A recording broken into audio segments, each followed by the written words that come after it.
Poucas vezes na história provações tão duras foram enfrentadas por alguém ainda tão jovem. Com apenas 13 anos, Balduíno IV herdou a coroa do reino de Jerusalém.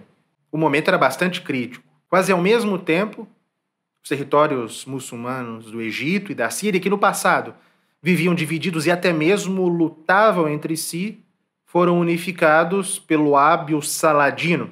Parecia que os cristãos seriam expulsos da Terra Santa. E se os perigos externos a serem enfrentados pelo jovem rei Balduíno eram tremendos, havia um inimigo que fazia dele refém do seu próprio corpo: a lepra. Uma doença terrível que naquela época o simples nome bastava para evocar terror. Mas Balduíno IV jamais se deixou dobrar pela sua doença. Em 1177, Saladino havia marchado contra a cidade de Ascalon. No momento em que a maior parte do exército cruzado encontrava-se ao norte, incapaz, portanto, de enviar reforços para defender Ascalon. Balduíno, então, reuniu todas as tropas que pôde e, de um modo heróico, saiu de Jerusalém em direção a Ascalon para deter o sultão, cujo exército tinha mais de 25 mil homens. Quando Saladino soube que Jerusalém estava praticamente desguarnecida, deixou um pequeno contingente militar em Ascalon e avançou na direção da cidade santa.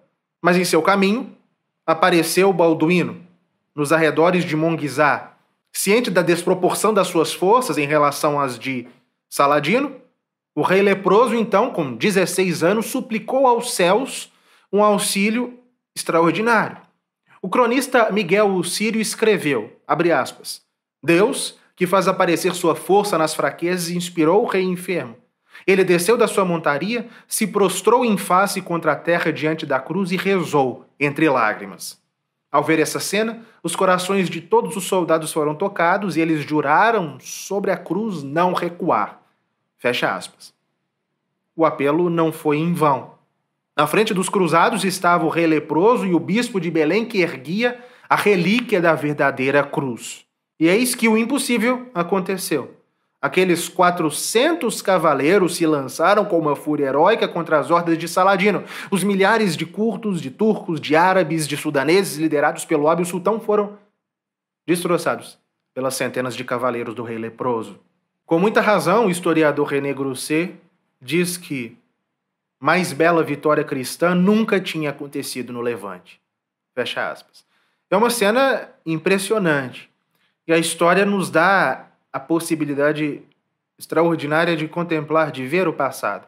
Com a história nós podemos ouvir os grandes homens do passado, conhecer aquelas épocas perdidas, mas cuja memória permanece viva nos livros.